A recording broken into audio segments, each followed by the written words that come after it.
anawa ngopatsa chidwi anatipatsa chidwi kwambiri chifukwa chotina kuti apezeka kuti akamenya nawo ndi timu yaikulu muchikho cha Castel ndiye potengana na mudzi nomwe zinandipatsa kulimbikira kuti amamenya zikho za mudzi mukapeza kuti akamenya pa level yaikulu ngati anafuna kuwalimbikitsa fota mbiri ndi ana ife tikukhulupirira kuti anawo adzakamenya nawo matimu ena akuluakulu adzamenya nawo Super League ende kuti zitheke zimene ndi dziko limene tilibe ma akadami amipira chimene chimakhala ngati akadami yawo ndi kuwalimbikitsa pa level imene afika. Timu iyi ikuchokera mchikho cha Tambala Super Cup kumene inu mudakhazikitsa kuyera mu kampani yanu ndalama zopitirira 10 million kwacha zakupatsani mangolomera otani?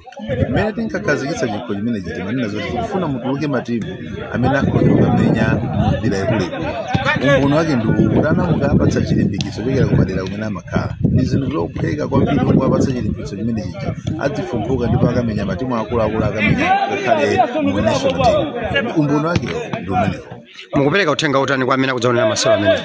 Uthenga tupereka patatu kwa masapota kamene kwa anthu odzaonera komanso kwa anyake kukamenya komanso kwa matimu amakamaka matimu amene akamenya choyambirira masapota kapena oonerera abwere fota nawo akuzokhala opanda masapota ambiri pa national scale koma Bullets ili nawo masapota zambiri wapempha kuti abwere awanso akumudzi abwere kaena adzingoonera pakanena penomvera pa wireless akhale ndi chero kuti amvere kuwalimbikitsa nawo.